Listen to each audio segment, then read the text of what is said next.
She arrived at the interview with her hair neatly tied back and a simple blouse. The interviewer glanced at her resume and said, "We're looking for someone more impressive." They thought she was just another ordinary woman. But 3 weeks later, the entire company was stunned to discover a genius idea from her had saved the very project that was about to collapse. Austin, Texas. A cloudy March morning. A soft breeze rustled through the old oak trees lining South Congress Avenue. Rachel Kim, 32 years old, stepped out of her modest apartment with a worn backpack and faded running shoes. She looked like any other ordinary woman heading to work. But inside that quiet exterior was a woman who had once turned down 2 PhD offers from MIT to stay home and care for her mother, who was battling late-stage Parkinson's. Rachel graduated with near-perfect grades in artificial intelligence. But instead of chasing glory or Silicon Valley startups, she chose silence. She worked freelance, consulted on small projects, and devoted most of her time to her family. She rarely posted on LinkedIn. No flashy resume. No interviews or headlines. But her mind was a quiet goldmine. One evening, while reheating soup for her mother, she saw a job post from EduSpark, the top edtech company in the U.S., looking for a technical program manager to lead an AI project for rural education. She stared at the screen for a moment, then clicked apply. She didn't think she'd be called. But 2 weeks later, the email arrived.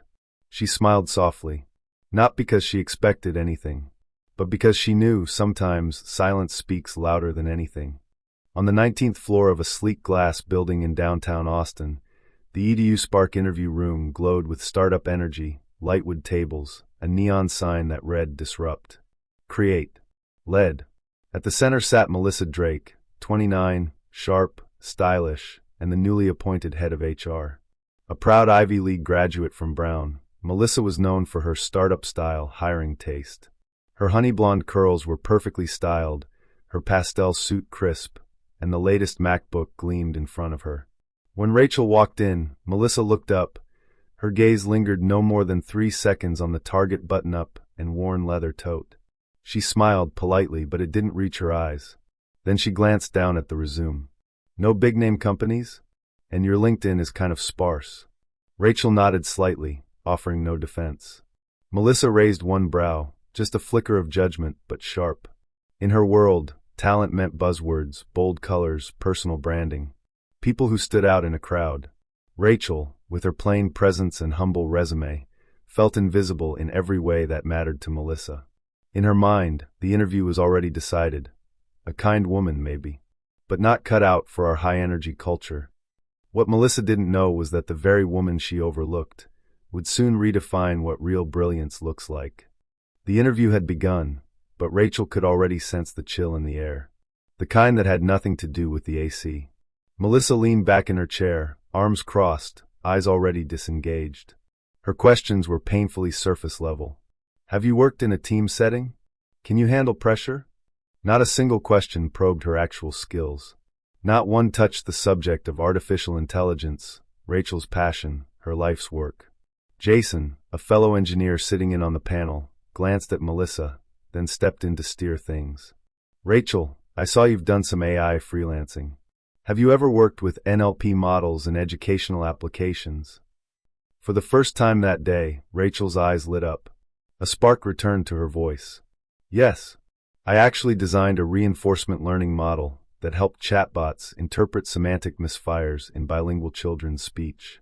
It was. She didn't finish. Melissa cut in, her voice smooth but dismissive. "Thank you, but here at EduSpark, we really value soft skills. Sometimes being too technical can actually hinder communication." Rachel's smile faltered. She sat back slightly, not in defeat, but in realization. She wasn't being evaluated for her knowledge. She was being judged for her plain blouse, her quiet tone, and the absence of buzz in her resume. In Melissa's eyes, she was too simple to be extraordinary. But the truth? That simplicity was about to become their salvation. 3 days after the interview, Rachel received an email from EduSpark. Subject line: "Interview result, thank you for applying." She opened it quietly.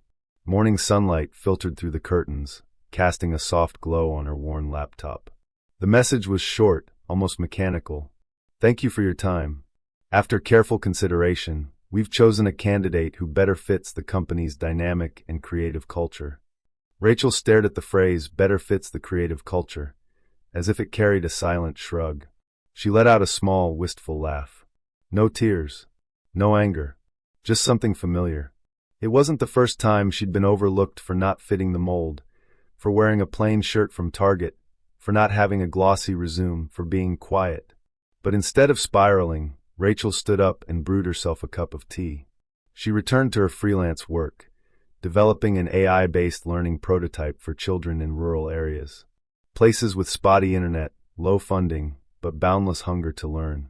On her screen, lines of code scrolled silently, like a river in motion, steady, precise, and invisible to those who never looked beneath the surface. She didn't need applause. She just needed to keep building what she believed could change lives. One quiet evening, as Rachel made herself tea and checked her emails, a headline caught her eye. EDU Spark halts flagship product after AI bias controversy. She clicked the article. A genius, a personalized learning platform EDU Spark had proudly launched, was under fire. The system had been found to favor or exclude students based on their names, geographic region, and race. Rachel read every word, her heart growing heavier with each line. Not because she took joy in the company's failure, but because the flaw was one she had already warned about. 2 months earlier, Rachel had written a blog post on the risks of biased AI systems, specifically addressing what happens when training data isn't diverse enough. She had explained in painstaking detail how such oversight could lead to harmful educational recommendations. And the person who had left a thoughtful comment beneath that blog post? Jason, the one colleague who tried to hear her voice in the interview room. Rachel sat still. No vindication. No gloating. Just a quiet ache, like the world had finally stumbled into a truth she'd seen all along, but no one had cared to look at. The phone rang one quiet afternoon. Rachel answered. A familiar voice, soft but laced with urgency. Rachel? It's Jason. I need to talk to you. After a few awkward pleasantries, he got to the point. He had reread her blog post. Not once, but 3 times since the crisis. And now he was certain. You saw this coming. You understood the flaw better than anyone in our team. Rachel was silent for a moment. Jason continued, a little breathless. I can't undo how HR treated you, but I can bring you onto the recovery team. As a technical advisor. Remote only. No Melissa. No titles. Rachel hesitated. She hadn't expected redemption. But she also never turned her back on what was right. I don't need recognition. Just don't get in the way of me doing what's needed. Jason chuckled, relieved. That's more than fair. Inside Rachel, it wasn't triumph she felt. It was something quieter, deeper. Like a locked door finally creaking open, not because someone begged, but because the truth demanded it. In a small room on the outskirts of Austin, the only light came from her laptop screen glowing into the night. Rachel sat motionless, a cup of cold coffee by her side. Her eyes were tired, her fingers relentless on the keyboard. She wasn't doing this for praise. She was doing it because if she didn't, thousands of children, especially from underserved communities, would continue to suffer under a broken system. For nearly 72 hours, she barely slept. Rachel didn't just fix the bug, she rewrote the entire demographic analysis engine. She dismantled the lazy assumptions, names, accents, zip codes, and replaced them with a deep learning framework that adapted to cultural nuance. Her redesign made the AI kinder, smarter, more human, especially toward the children it had failed. When Jason and the test team ran the updated system, a silence fell.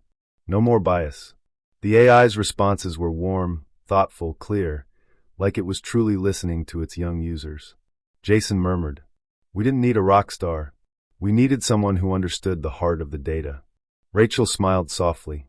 In that silence, her brilliance, once buried beneath labels and first impressions, spoke louder than any job title ever could. 15th floor conference room at EDU Spark. Sunlight streamed through the tall windows, casting long shadows across tense executive faces. Jason stood at the front, pointing to a graph. 47% improvement in performance, near total elimination of data bias. But the room fell silent not because of numbers, but because this new system finally understood the kids it served, especially the ones long ignored. Melissa sat beside him, nodding confidently. She had no idea that the mind behind the breakthrough was the woman she'd dismissed for a Target blouse and a resume without bold logos. The CEO, a seasoned man with sharp eyes, broke the silence. Who designed this solution? I want to meet them. A pause. Melissa looked at Jason, expecting a familiar name. Jason smiled gently, gazing out the window. A genius your HR department overlooked. Melissa's expression froze. That sentence, like a scalpel, cut through her unshakable self-assurance. In that moment, she realized, what we label as unfit might be exactly what we needed all along. Melissa couldn't sleep. Jason's words echoed in her mind. A genius your HR department overlooked. She dove into internal records, checking code logs, consultant access, back-end signatures. And then the name appeared, Rachel Kim. Her heart sank. It was her. The woman with the wrinkled blouse, the neatly tied bun, the quiet eyes that seemed too familiar with being underestimated.